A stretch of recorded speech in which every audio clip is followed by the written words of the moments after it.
Bonjour à tous. Merci de nous avoir rejoints sur le stand Nikon. On va entamer une conférence assez exceptionnelle et elle était déjà, si on se réfère à ce qu'on a fait ici sur ce stand Nikon l'année dernière, on avait déjà vécu un moment assez particulier et exceptionnel parce qu'on avait, par le miracle de la technologie, réussi à converser avec deux photographes qui se trouvaient à ce moment-là en Terre Adélie, donc aux Antipodes, en Antarctique. Donc Laurent Balesta et Vincent Munier, on les avait eus en direct. On avait pu faire une conférence assez atypique où on les avait eus par Skype et on avait pu échanger par rapport à ce qu'ils étaient en train d'entamer comme expédition à ce moment-là. C'est-à-dire qu'ils sont partis en Antarctique faire un travail commun avec Vincent Munier qui photographiait au-dessus de la banquise et Laurent Balesta en mode sous-marin sous la banquise. Cette année, on a la chance de les avoir avec nous. On a vu Vincent jeudi ici sur le stand Nikon et aujourd'hui on accueille Laurent Balesta. Bonjour. Donc merci Laurent de venir nous rejoindre. Tu reviens d'un long périple en plus, donc tu nous fais vraiment ce plaisir d'être avec nous aujourd'hui alors qu'il y a encore 2 jours tu étais à Shanghai, c'est ça? Oui, c'est ça, oui. Donc tu vas venir nous parler un petit peu de cette expédition dont on avait déjà parlé l'année dernière. Cette expédition Antarctica, donc une expédition que tu as faite avec, je le disais, Vincent Munier, mais aussi avec un grand cinéaste. Tout le projet était à l'initiative de Luc Jacquet, le réalisateur de La Marche de l'Empereur, ce film qui a Oscarisé. 10 ans, voilà, qui a 10 ans et qui avait reçu un Oscar à Hollywood. Et Luc Jacquet, sur la scène des Oscars à Hollywood, avait dit mais j'en resterai pas là, dans 10 ans je retournerai voir où en sont mes pingouins, mes manchots. Et l'idée qu'il a eue a été très généreuse pour Vincent et pour moi, c'était de ne pas y retourner seul, mais d'amener avec lui... De faire une résidence d'artiste en quelque sorte. Exactement, et il nous a laissé un peu carte blanche à Vincent et à moi pour nous exprimer. Alors sur ces manchots, parce que c'est ce qui le passionnait au départ. Et j'avoue que moi, quand il me l'a proposé, partir en Antarctique avec Vincent Munier, et sachant que Luc Jacquet allait nous faire un film, ça ne se refuse pas évidemment. Mais j'ai quand même mis une condition. J'ai mis la condition que moi, tu as osé. Les manchots, je considérais ça comme l'exercice imposé, vous savez, comme en patinage artistique. La figure imposée, oui. Figure imposée et figure libre. Donc la figure imposée, c'était essayer de magnifier le mieux possible les manchots sous l'eau. Mais que moi, je voulais faire de l'exploration aussi, parce que je savais, pour y être allé un petit peu avant, que plus on descendrait profond en Antarctique, plus on ferait des découvertes. D'accord, donc c'était une approche qui était à multiples facettes. Il y avait aussi un versant scientifique à cette expédition, donc c'était vraiment très très riche. Exploration profonde, ouais.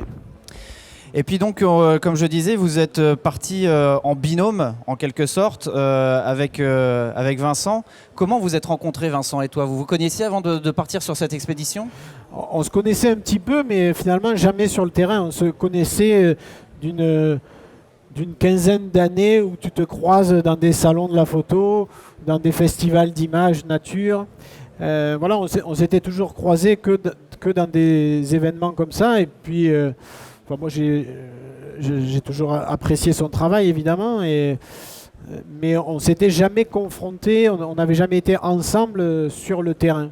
Ceci dit, on n'a pas beaucoup été ensemble non plus. Ouais, ce que j'allais dire, comment ça s'est passé entre vous? Parce qu'avec lui au-dessus de la banquise et toi en dessous, c'était quoi l'idée de cette collaboration? Alors, comment ça s'articulait tout ça? J'ai un grand nombre de souvenirs de petits déjeuners avec Vincent, puisque c'était le seul moment où on se croisait. C'est-à-dire que là-bas, il faisait 24 heures de jour, il faisait quasiment jamais nuit. Et évidemment, les lumières pendant la nuit, qui n'en est pas vraiment une, sont les plus belles. Donc Vincent privilégiait quand même la nuit pour travailler. Donc lui, il partait sur la banquise à partir Il nous l'a expliqué jeudi, il partait la nuit parce qu'il y avait un peu moins d'activité, parce que les lumières étaient plus douces. Voilà, c'était en général, il rentrait vers 7 h du matin quand nous nous apprêtions à partir pour faire notre journée complète. Nous, par contre, évidemment, sous la banquise où la lumière est extrêmement atténuée par la banquise, il fallait qu'on plonge quand la lumière était à son maximum. Donc on essayait d'être dans l'eau autour de midi, quoi. D'accord, mais vous n'avez pas réussi à un moment à peut-être partir sur les traces de l'autre, c'est-à-dire toi le suivre avec sa poulka. Alors, et lui plonger, toi lui faire sa première plongée. C'est le hasard des pérégrinations des manchots qui nous a rassemblés. Parce que plus on avançait dans la saison, plus les bébés manchots se rapprochaient du bord de la banquise. Et au final, il n'y avait plus qu'un seul endroit où on se retrouvait quand même tous les deux. C'est-à-dire lui, il était au bord de l'eau pour photographier les manchots quand ils plongeaient. Et moi, j'étais dans l'eau pour les photographier quand ils arrivaient dans l'eau. Donc ça a été sur la fin du séjour, on s'est retrouvés sur les mêmes endroits. Ouais. Alors, de cette collection d'images que vous avez chacun moissonné sur place, il en est ressorti un ouvrage notamment que tu as dans les mains, enfin beaucoup d'autres choses aussi, on en rediscutera à la fin de cette conférence, mais déjà ce très bel ouvrage qui est une coédition Kobalan et Paulsen. Je voudrais simplement que tu nous racontes un petit peu cette expédition. Ouais. Parce que, comme tu le disais, vous y êtes parti au moment où... c'est le moment de la débâcle, en fait, c'est le printemps, quand vous arrivez là-bas, c'est ça ? Donc, c'était pourquoi cette saison-là ? C'était parce que les conditions étaient les plus favorables pour vous ? Là, c'est aussi moi qui ai insisté pour qu'on y aille le plus tôt possible. Je crois que ça allait bien à Vincent aussi, parce qu'il savait que tôt dans la saison, il y aurait encore des tempêtes. Et lui, il voulait des tempêtes. Et moi, je voulais être tôt dans la saison, pas pour les tempêtes du tout. J'étais contre les tempêtes, mais j'étais pour l'eau la plus claire possible. Or, quand on est à la sortie de la nuit polaire, après 6 mois de nuit, c'est le moment où l'eau est vraiment limpide, quoi. D'accord. Et donc, pour vous, c'était, j'imagine, aussi une facilité peut-être les choses, d'être là au moment où la banquise est la moins présente, Alors, en fait, elle est encore très présente quand on arrive. Honnêtement, on paye quand même assez cher le fait de vouloir être à cette période-là, parce que c'est une période où la glace est encore très présente, mais en l'affaire de quelques jours, elle peut disparaître sur des kilomètres, puis elle peut tout à coup revenir parce que le vent ramène de la glace. Donc c'est quand même une période qui est très instable, mais où il se passe beaucoup de choses, où l'eau est claire, voilà. Où la lumière est belle aussi.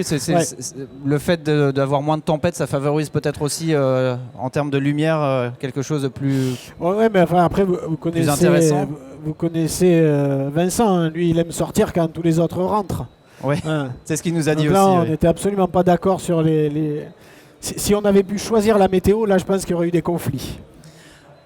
Vous avez eu un comité d'accueil sympathique en arrivant là-bas.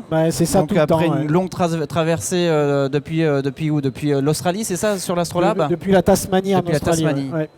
Il a fallu 11 jours pour traverser. Rien que ça, c'était une aventure. Normalement, il faut 6 jours seulement.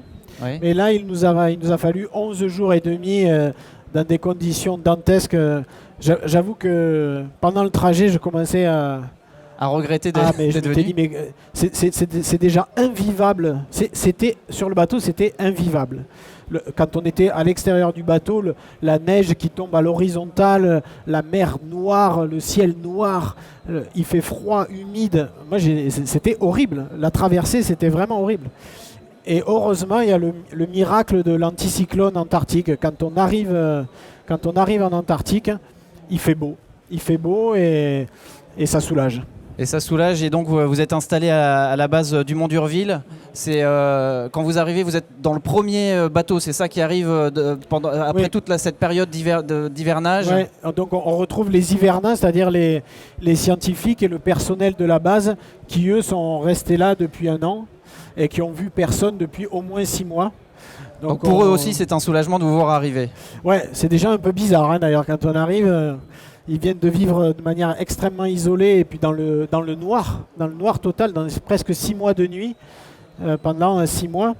Donc ils sont à la fois très très heureux de pouvoir parler avec des gens et en même temps ils se sont créés leur petit monde. Donc il faut y aller délicatement aussi quand on arrive avec 3 tonnes de matériel comme dans mon cas. Voilà. J'imagine. Alors là, c'est une photo de Vincent. Là, c'est vraiment, tu disais tout à l'heure, la transition entre ce que lui photographiait et ce que toi tu photographiais de ton côté, l'un au-dessus et l'autre au-dessus de la banquise. Un peu plus tard, quand quand je présenterai mes photos, on verra le pendant sous-marin de cette photo-là. D'accord, c'est un des moments où vous vous êtes retrouvés. Ouais, sans le savoir. Je ne savais pas qu'il était hors de l'eau. Ah, et lui, il ne savait pas qu'on était sous l'eau, je crois aussi. C'est vraiment étrange parce que c'est quand même un grand territoire et assez ouais, désert. Mais c'est les animaux qui nous font converger. Ouais. On est quand même des naturalistes avant tout.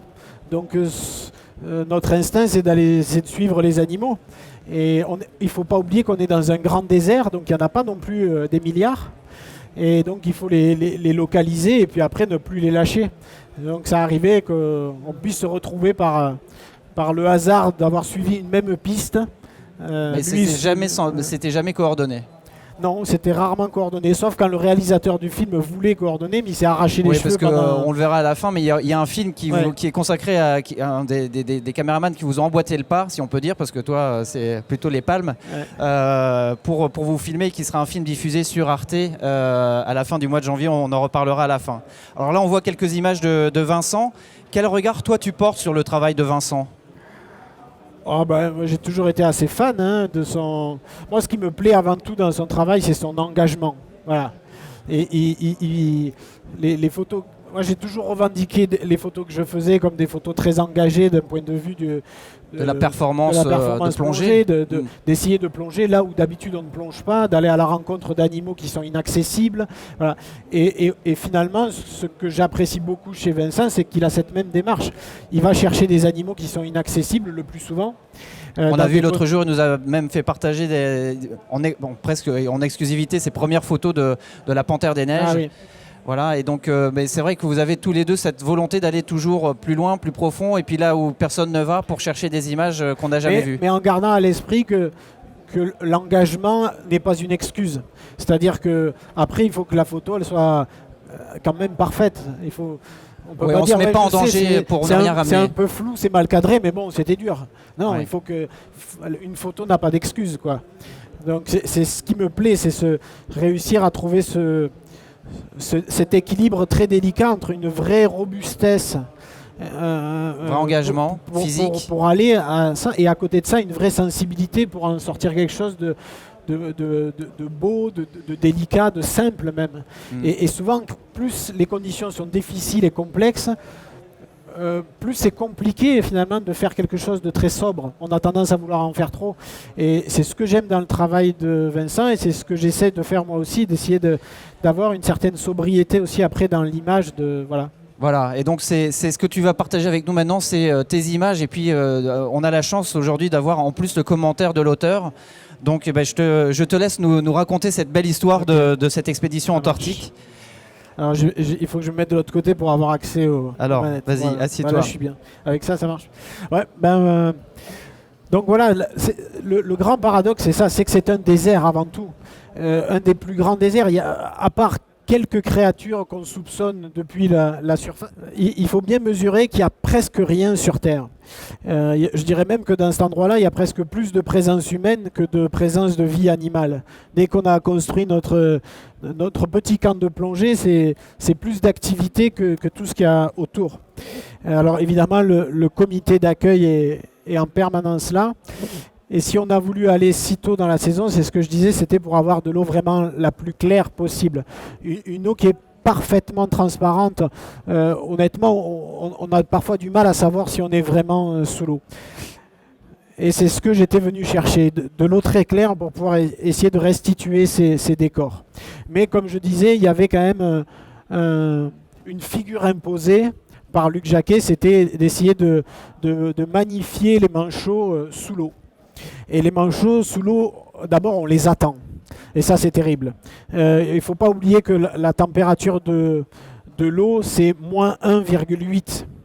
Et s'il vous plaît, ne faites pas le parallèle entre une température terrestre et une température sous-marine. Hein, parce que même Vincent Munier, il me l'a fait la blague. Il me dit, attends, moins 1,8, moi je travaille à moins 40 parfois. Il faut bien comprendre que si vous vous baladez tout nu à moins 1,8 sur la banquise, c'est pas la mort. Hein. Si vous allez tout nu vous baigner, en 5 minutes, vous êtes dans le coma, en 10 minutes, vous êtes mort. Donc les températures sous l'eau n'ont pas du tout la même valeur. Et croyez-moi, quand ils se mettent à l'eau, c'est un grand soulagement parce que parfois, ça fait des heures que vous attendez dans l'eau et que vous ne sentez plus niveau main, niveau pied. Et là, c'est un vrai spectacle. Et je dirais que la première chose, c'est comment on a pu appeler ces animaux des manchots. C'est quand même extrêmement péjoratif, alors que sous l'eau, c'est la virtuosité même. Ils sont prodigieux de vitesse, de déplacement. C'est extraordinaire à faire. Ils ont ce pelage qui emprisonne l'air et qui fait que ça leur donne une force de pénétration qui est incroyable dans l'eau. Les voilà. Et Dieu est un manchot. Et donc, je voulais y aller tôt dans la saison, encore une fois, pour avoir cette eau extrêmement claire.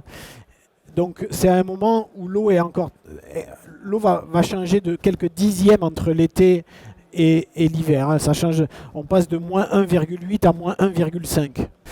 Quand on est au bord des îles, au bord du continent, on a n'oublions pas que c'est de l'eau de mer, bien sûr, et c'est pour ça qu'elle ne gèle qu'en dessous de zéro, à presque moins 2. Par contre, l'eau du continent, les glaciers, c'est de l'eau douce, elle gèle à 0 degré. Et donc, quand elle arrive en mer, elle se fige, et ça fabrique des sortes de cascades de glace sous-marines figées comme ça dans l'eau de mer. Je vous parlais d'eau claire, hein. Et donc, vous voyez la taille du plongeur. Et moi, c'est précisément ce genre de situation que je cherchais. Évidemment pour faire la photo, mais aussi pour avoir les sites de plongée. Vous voyez, ce qui m'intéresse, moi, là, c'est de trouver la roche et de descendre. Parce que, encore une fois, les manchots n'étaient pas ce qui m'intéressait le plus. Moi, je voulais aller découvrir vraiment. Et même à la surface, déjà, regardez cette simple méduse. C'est pas qu'une méduse. Si vous regardez bien dans le détail, cette simple méduse, c'est déjà un écosystème avec des créatures à l'intérieur. Des créatures qui, à ma connaissance, n'ont jamais été photographiées vivantes. Donc la difficulté pour nous, c'était souvent de nous déplacer. On avait, rien que sur le dos de chaque plongeur, il y avait plus de 90 kg de matériel. Donc c'était pas simple de se déplacer. Des fois, il fallait faire des kilomètres sur la glace pour trouver une entrée naturelle. On a vite renoncé à faire des trous, ça demandait trop de travail. La glace est parfois épaisse de plus de 3 mètres et c'était beaucoup trop laborieux. Donc voilà, les plongeurs sont, vous voyez, lourdement équipés. Et puis on est au départ, on est près de la surface, on est dans ce dédale de glace.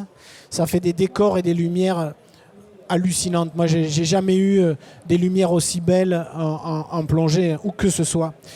Et des décors incroyables. Donc au départ, on est dans un véritable labyrinthe de glace dans lequel on essaie de trouver son chemin au milieu des phoques de Weddell qui sont pas du tout farouches. Il faut bien comprendre qu'on est au pôle sud, en Antarctique. Il n'y a jamais eu de présence humaine. Ce genre de photos au pôle nord, c'est très très compliqué parce que les animaux ont été chassés depuis des siècles et à 200 mètres, ils disparaissent. Alors que là, ils viennent très près, extrêmement près. C'est ça le pendant sous-marin de la photo qu'on a vu tout à l'heure. Ils sont extrêmement, extrêmement près, voire un petit peu curieux, quoique un petit peu timide, hein, vous voyez. Là, il croit que je ne l'ai pas vu. Il est un peu con. Hein. Bien sûr que je l'ai vu. Voilà. Mais encore une fois, c'est vrai que ça aurait tendance, ces lumières, ces décors surnaturels, ces couleurs. On est dans un continent sans couleurs, tout est blanc. Et tout à coup, on passe sous l'eau et ça devient multicolore. Et donc, on aurait vite tendance à rester là. Mais je gardais quand même mes objectifs, c'était de descendre, de s'éloigner le plus possible de la surface et rejoindre les grandes profondeurs. Alors, des fois, c'est vraiment labyrinthique. C'est presque de la plongée spéléo. Vous savez, c'est de la plongée en grotte. Il faut se frayer son chemin dans des décors de science-fiction, j'allais dire. Et encore une fois, dans des visibilités incroyables. Moi, j'ai rarement, en plongée sous-marine, embrassé des décors d'une taille aussi gigantesque. Ça, c'est des souvenirs inoubliables, ces visions-là. Mais après, voilà, la fibre naturaliste me rattrape. Et ce qui m'intéresse, c'est d'aller sur la roche, sur les fonds rocheux de l'Antarctique, aller voir tout ce qui se cache. Et il y a une profusion de vie et de couleurs. C'est des véritables jardins insoupçonnés. Si vous êtes honnête avec moi, si je vous avais pas dit que c'était sous la banquise du pôle Sud, vous m'auriez dit que c'était dans les Caraïbes, sans doute. En tout cas, moi, c'est ce que j'aurais cru. Et pourtant, voilà, on est bien sous la glace. Il y a une vraie quantité d'animaux. Là, sur 1 mètre carré, combien d'espèces? Je veux dire, il faudrait passer un long moment à compter sur cette photo combien il y a de créatures vivantes sur cette simple image qui est quand même très serrée. Bref, donc des décors incroyables, des oasis, des véritables oasis de vie par endroits comme ça, sous la glace. Et puis des créatures hors normes, hein, des créatures qu'on n'a pas l'habitude de voir. Ça, c'est ce qu'on appelle les panthopodes. C'est des sortes de... C'est plus proche des araignées terrestres que des crustacés marins. Ça a un corps, on dirait qu'il n'y a pas de corps, hein, que des pattes qui convergent vers un corps presque réduit à rien du tout. Le corps d'ailleurs est tellement réduit qu'il a même tous ses organes vitaux à l'intérieur de ses pattes. Imaginez, c'est comme si nous on avait notre tube, une partie, nos reins, notre tube digestif dans les jambes et les bras, quoi. Voilà. Lui, c'est comme ça qu'il arrive à s'en sortir. Il y a des espèces de vers géants qui nagent en pleine eau. Il y a aussi des crustacés qui nagent avec des allures quand même d'extraterrestres, qui se déplacent comme ça sur les fonds rocheux juste sous la glace. Je ne peux pas vous dire forcément le nom des animaux parce que par exemple ce poisson qui ressemble un peu à un dragon, aucun chercheur n'a pu me donner le nom de ce poisson. C'est peut-être une espèce nouvelle. En tout cas, comme celui-là et d'autres, c'est des poissons, même quand ils sont connus, qui n'ont jamais été photographiés vivants. Il faut bien comprendre qu'on est aujourd'hui à plus de... Il y a un paradoxe énorme en Antarctique, c'est-à-dire qu'il y a moins de 10 espèces sur Terre, enfin sur la glace, en tout cas autour de Dumont-d'Urville, moins de 10 espèces. C'est le plus grand désert du monde. Dans le Sahara, vous pouvez arriver à 50, peut-être plus d'espèces. Là, on est à moins de 10 espèces. Il n'y a pas une seule plante, il n'y a rien. Il y a deux espèces de phoques, 2 espèces de manchots et 3 ou 4 oiseaux. Point. Sous l'eau, aujourd'hui, on est à plus de 9000 espèces déjà comptées. Mais c'est des espèces que l'on connaît que sorties de leur contexte. Qu'une fois qu'on les a capturées avec des filets, des pièges, c'est des animaux qui ont presque jamais été rencontrés vivants. Et pourtant, ils sont nombreux. Il y a même une pieuvre en Antarctique, la pieuvre des glaces, qui se déplace, voilà, qui est toute petite, plutôt blanche.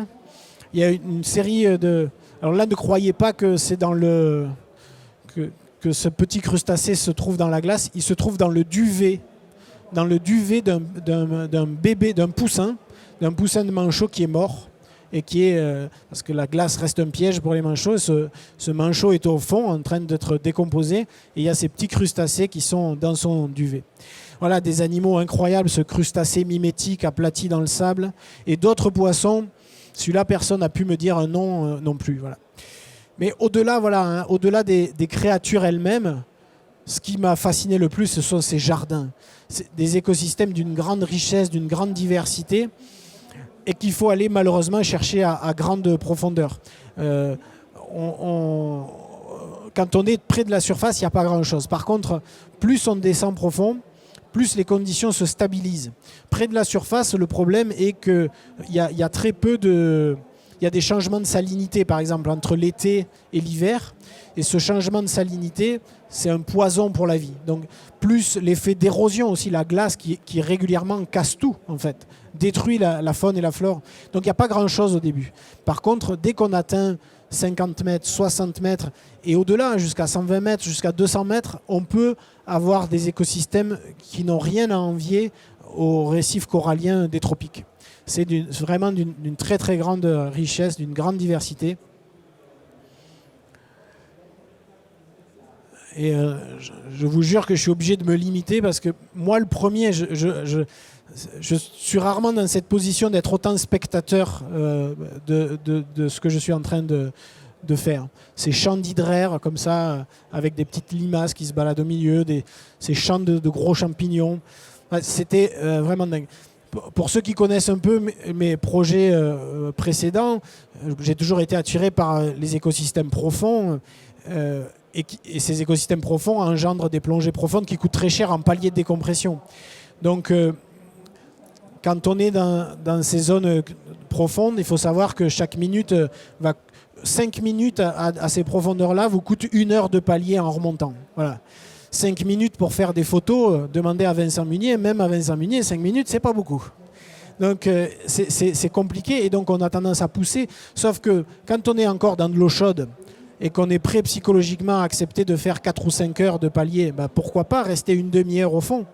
Mais là, on est dans cette température d'eau au moins 1,8. Donc j'aime autant vous dire que c'était très compliqué. Alors on a fait quand même les plongées les plus profondes et les plus longues qui aient jamais été faites en région polaire, puisqu'on a dépassé 3h45 sous l'eau sur des plongées profondes. Ça, c'est le retour vers la surface.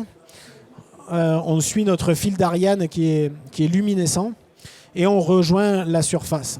Et là, ça peut psychologiquement, au départ, c'est très dur parce qu'on se dit que ça va être insoutenable quand il n'y a plus que ça à faire, supporter le froid. On a fait le travail, on a fait les photos. Heureusement pour nous, finalement, il y avait encore beaucoup de choses à découvrir, même quand on remontait dans les premiers mètres. Voilà, il y avait toujours le festival des manchots qui, on l'a vu semaine après semaine, devenait de plus en plus curieux. Et on s'est même rendu compte que quand nous, on s'excitait sous l'eau, quand on avait des petits propulseurs électriques, parce qu'on était tellement engoncés dans nos combinaisons de plongée qu'on n'arrivait plus à nager. Donc on a vite été obligé de passer au scooter sous-marin, enfin c'est des petites torpilles électriques, pour pouvoir se déplacer facilement. Et on s'est aperçu que quand on se déplaçait avec nos scooters électriques, ça rendait les manchots hystériques. Ils venaient sur nous, ils tournaient autour de nous. Voilà. Donc comme quoi, des fois, pour se faire copain avec les animaux, c'est pas forcément la discrétion qui compte, en tout cas pas avec les manchots. Et puis il y avait ces décors de glace qui restent. Et même la glace elle-même est habitée. Sur la glace, il y a ces petits poissons qui vivent là-dedans. Dans les fissures des icebergs, on trouvait toute une série de créatures qui se cachent entre les cristaux de glace. Une de nos plus belles découvertes, ça a été l'anémone de glace. Une anémone capable de s'incruster dans la glace. Une anémone, c'est mou. Par définition, c'est un corps mou. Et elle arrive à forer. Personne ne sait à ce jour comment. Elle arrive à faire un petit forage dans la glace et à se tenir comme ça fixé. Quand on a découvert ça, c'est un des plongeurs de mon équipe qui l'a vu le premier, il est venu me chercher. Il y en avait sur tout le plafond et on était persuadé de faire vraiment une vraie découverte, une espèce jamais décrite, parce qu'on était dans 6 mètres d'eau, j'avais jamais vu ça dans aucun livre. Donc 6 mètres, il y avait quand même des plongeurs qui étaient allés avant nous. Et donc on était persuadé d'une vraie découverte. Hélas, la base américaine de McMurdo à 500 km de là où on se trouvait l'avait découverte 6 mois auparavant et l'avait décrite. Donc le seul truc pour nous rassurer et remonter nos égos, c'était de se dire qu'eux, ils l'avaient trouvé avec un robot et après 30 ans de recherche. Nous, c'était en plongée et après 3 semaines de plongée quand même. Et puis ils n'ont pas fait de photos. Ils ont fait évidemment ils l'ont échantillonné, mais ils ne l'ont pas photographié. Donc c'est quand même la première photographie de l'anémone des glaces, de l'anémone des banquises de l'Antarctique. L'autre belle surprise qu'on a eue, c'est les doigts de glace. Ces formations très éphémères. Oubliez l'idée du stalactite qui met des siècles ou des millénaires. Ces formations-là qui peuvent être gigantesques, hein, ça se forme en quelques heures. En fait, et surtout à cette période-là où l'eau est encore très très froide, il suffit que la glace se fracture, qu'une poche d'eau salée ait été isolée dans la banquise pendant des mois. Cette eau salée très lourde se met à couler évidemment, et comme elle est extrêmement froide, bien plus froide que l'eau de mer, elle va figer autour d'elle l'eau qui l'entoure et créer ces espèces de... C'est des vraies cheminées hein, au bout desquelles ça crache de l'eau sursalée et extrêmement froide. Et ça peut faire jusqu'à 4 mètres de long. Ça se construit en l'affaire de quelques heures seulement. Et le jour d'après, elles ont presque toutes disparu quand on y retourne pour refaire des images et qu'elles ne sont plus là. Voilà. Et puis, il y a évidemment... Alors, on aimerait bien sortir de l'eau comme les manchots. Hein. Je vous assure, vous verrez dans le film, c'est un tout petit peu plus laborieux pour nous. Mais voilà, j'oublierai jamais ces lumières qu'on avait sous la banquise, ces lumières, encore une fois, multicolores. On est dans ce monochrome permanent hors de l'eau, et sous l'eau, que ce soit les créatures ou même les décors, c'est des arcs-en-ciel en permanence. Et avec cette eau très claire, j'ai même pu me permettre de réaliser un vrai fantasme. Vous savez, si vous tapez sur Internet, vous tapez photo d'iceberg en entier, vous allez avoir plein d'images, toutes des fakes. Il n'y en a pas une qui est une vraie image d'iceberg. C'est tous des petits bouts de glaçons comme ça, mais photographiés d'une façon qu'on a l'impression que c'est un truc qui fait 100 mètres de haut. Voilà. Voilà. Et ben, nous, on a eu cette chance énorme d'avoir les conditions réunies, parfaites, de lumière et de visibilité dans l'eau pour faire peut-être la première photo d'un iceberg. Et preuve que c'est pas un fake, j'ai mis tous mes copains quand même autour de l'iceberg pour que vous ne me soupçonniez pas d'un autre fake. Voilà. Donc c'est pas un iceberg gigantesque, mais voilà, pour ne pas se faire... voilà. Quand on veut garder ses rêves, il faut commencer par perdre ses illusions. Donc on a fait avec un petit iceberg qui ne fait que 40 mètres de haut, mais qui est en entier dans cette image. Voilà, et c'est toutes les photos donc, que vous pouvez retrouver dans le coffret qu'on a fait avec Vincent. Et j'imagine, pour filer la métaphore, que ce n'est que la partie immergée de l'iceberg qu'on vient de voir, et qu'on pourra en voir beaucoup plus dans l'ouvrage que tu as fait avec Vincent dans ce magnifique coffret. En tout cas, juste voilà, pour finir, c'est que j'ai rarement fait un projet photographique qui est demandé autant d'énergie, autant de, j'ose le terme, c'est autant de souffrance physique, quoi. Et je me suis jamais senti du coup aussi près de mon équipe. Jamais la solidarité dans l'équipe a été aussi forte. En plongée profonde, on est toujours seul. Mais on fait pas de plongée, on n'organise pas des plongées profondes seul, c'est impossible. Il y a trop de choses à gérer. Et là, on s'est vraiment senti proche comme jamais. Et l'expression valoir la peine, oui, valoir la peine, elle n'a jamais été aussi juste que pendant cette expédition-là. Merci. Eh ben, merci beaucoup pour nous avoir fait partager ces moments de vie en Antarctique et surtout ces magnifiques images qu'on a hâte de retrouver. Alors, on va les retrouver à plein d'endroits différents, hein. Déjà, signaler qu'il y a une exposition qui est en cours actuellement au musée Confluence à Lyon, qui a eu un tel succès parce qu'elle devait normalement se terminer fin décembre, qu'elle est prolongée jusqu'à fin mars 2017.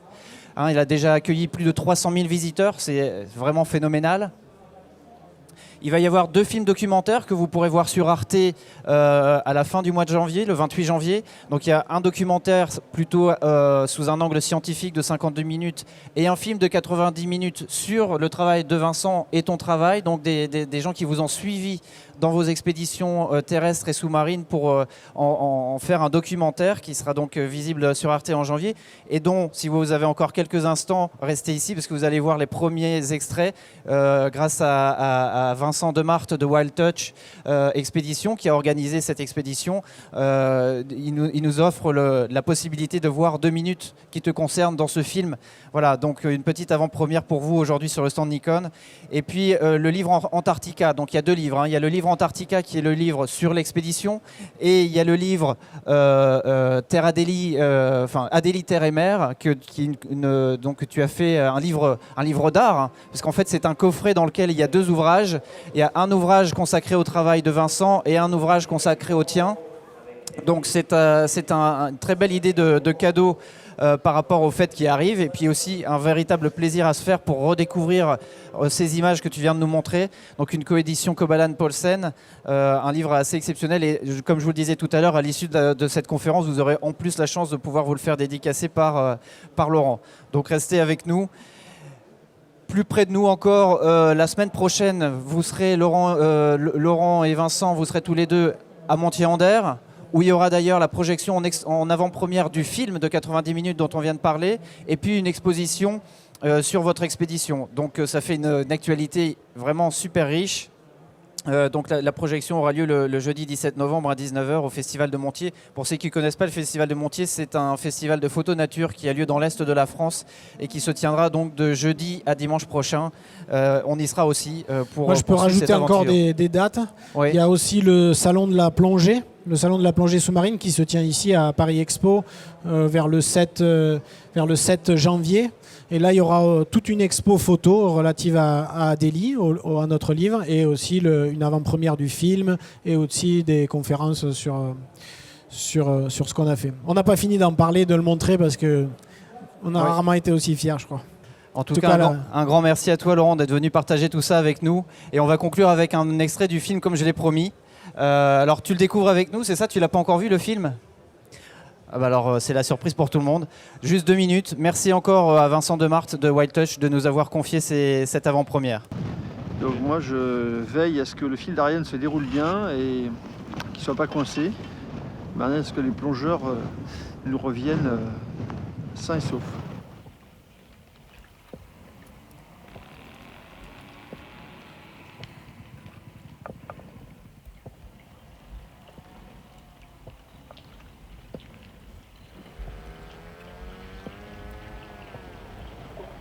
On croirait entendre le gémissement répété d'un animal. Et en fait, c'est la banquise qui craque au rythme de la houle. C'est irréel.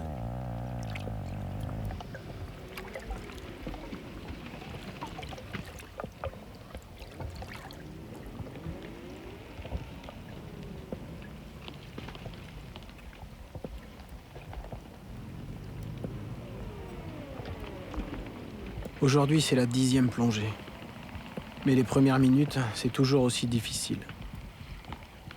Je commence même à penser que nous n'arriverons sans doute jamais à être plus à l'aise que ça, en fait.